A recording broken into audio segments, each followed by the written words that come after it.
Compte rendu de la première réunion du Conseil de ministres. Son Excellence, Monsieur le Président de la République, chef de l'État, Félix-Antoine Tshisekedi Tshilombo, a présidé exceptionnellement en présentiel ce vendredi 30 avril 2021 la première réunion du Conseil de ministres à la suite de la nomination et de l'investiture du gouvernement de la République dirigé par son Excellence M. Jean-Michel Sama Lukonde Kyenge, Premier ministre. 3 points étaient inscrits à l'ordre du jour, à savoir 1. Communication du Président de la République, chef de l'État. 2. Présentation des membres du gouvernement au Président de la République par le Premier ministre. 3. Examen et adoption de 6 projets de loi de ratification présentés par le ministre des Finances. À la demande du Président de la République, un 4e point a été ajouté à l'ordre du jour, relatif à l'annonce de l'état de siège. 1. Annonce de l'état de siège. Au regard de la gravité de la situation, particulièrement dans certaines provinces de l'Est de la République démocratique du Congo, le Président de la République, chef de l'État, commandant suprême de forces armées de la République démocratique du Congo et de la police nationale congolaise, a informé le Conseil de ministres de sa décision de proclamer, conformément à l'article 85 de la Constitution, un état de siège dans les provinces du Nord Kivu et de l'Ituri, et ce, après concertation avec le Premier ministre et les 2 présidents de chambre du Parlement, Conseil supérieur de la défense entendu. Une ordonnance présidentielle sanctionnant cette décision sera rendue publique dans les prochaines heures. L'objectif poursuivi est de mettre rapidement fin à l'insécurité qui décime quotidiennement nos compatriotes de cette partie du pays. Le Conseil de ministres en a pris acte. Exhortation du chef de l'État. Toujours dans sa communication, le Président de la République a tenu à féliciter chacun des membres du gouvernement, dont la nomination n'est pas un fait du hasard, mais plutôt un fait du destin, cela au regard de différents critères qui ont été pris en compte dans la désignation des membres qui composent cette équipe. Dans son exhortation, le Président de la République a déclaré, je cite, « Votre vie est destinée à remplir la mission pour laquelle vous avez été nommé. Nous devons nous considérer désormais comme membres d'une seule et même famille, le Congo. Au gouvernement, il ne sera plus question de famille politique, des regroupements ou encore d'autorité morale. Ici, il s'agira toujours du Congo. Nous avons le devoir de réussir là où les Congolais nous attendent. Ne l'oubliez pas. » Fin de citation. Parlant de sa vision, le Président de la République a rappelé les priorités du gouvernement qui portent sur les 3 axes de sa vision pour la construction d'un État fort, prospère et solidaire. La mise en œuvre de cette vision, coulée en programme du gouvernement, appelle à l'atteinte des objectifs ci-après. Pour l'État fort, il s'agit de ramener la paix, la stabilité et la sécurité dans l'Est du pays, où l'autorité de l'État a été bafouée depuis plusieurs années, de redynamiser la diplomatie congolaise et redorer l'image de notre pays à l'international.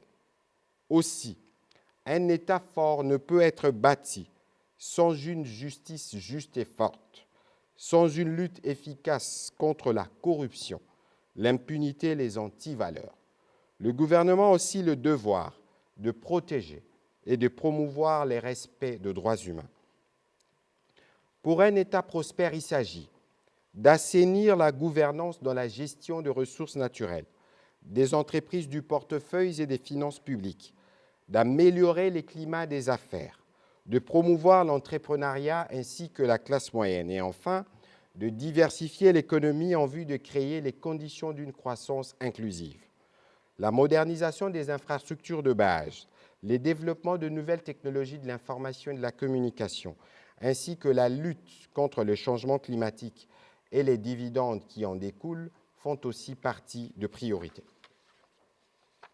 Pour un État solidaire, il sera question de rendre réelle et effective la solidarité entre les différentes couches de la population. Pour cela, il faut améliorer les conditions de vie en assurant l'accès à l'éducation, aux soins de santé et à un logement décent ainsi qu'à l'eau et à l'électricité. La pauvreté constitue à maints égards une cause de la haine et parfois un ferment de sentiments antipatriotiques. Il s'agit d'un fléau qu'il faut combattre et éradiquer à tout prix en y impliquant les femmes et les jeunes.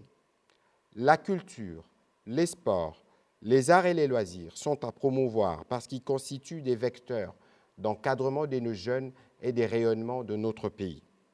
Le président de la République a en outre rappelé à l'attention de membres du gouvernement les devoirs de relever, chacun dans son secteur respectif, les défis de la reconstruction de la République démocratique du Congo, au regard des attentes massives et connues de notre peuple. Il a annoncé qu'une évaluation de l'action de chacun interviendra dans 6 mois. Point 3. La présentation de membres du gouvernement.